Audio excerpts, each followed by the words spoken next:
Good afternoon, Mayor Watson. Today is Saturday, May 25th, 2013, and I was just having a look at the light rail final routing and all that, and I was thinking about what it's going to take to get the OCTranspo customers of the future onto the light rail. And I've talked about this before.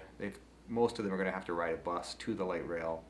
So I guess you got 4 years to clean up the bus service to the point where people are interested in riding the bus that will take them to the light rail, and then they'll use the light rail to expedite their trip to wherever they're going, because most people, I guess, would, if they were going from their home to their workplace, probably in many cases cross the light rail. Not all of them, but a great number of them will. But the problem remains those who've already bought a car because they don't want to ride the bus. What can you do about that? Well, in the next 4 years, I think you could amass a lot of data and determine which drivers, quite frankly, are no longer serving the citizens of Ottawa to the manner that you want them to become accustomed.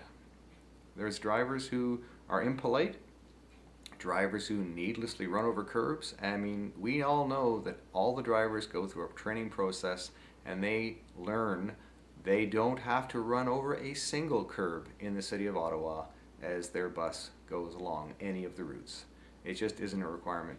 Never is it a requirement to run over curbs. So you've got drivers who choose to run over curbs. You've already got people in the buses, I believe, who do kind of like spot checks. They take note of things.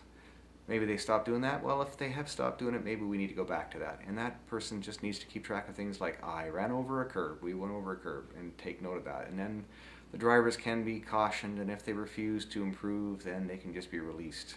I mean, it is a customer service position.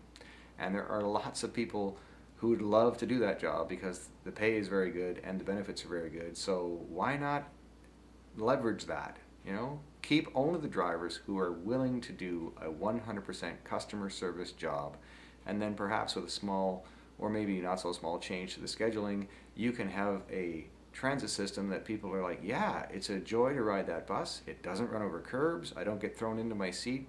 I don't get thrown out of my seat by hard stops or hard accelerations. And the scheduling works so that I don't have to worry about catching my cross-connecting bus because somebody's designed the schedule to pick people up frequently and to drop them off at a crossroads where a transfer is required. There's a transfer bus coming through there frequently, so people aren't sitting there, well, I missed my connection, I ought to wait 20 minutes. That's what I would suggest to you. Get to work on having OCTranspo weed out the drivers who just aren't interested in doing a customer service-oriented job. Look forward to hearing a reply. Have a great day.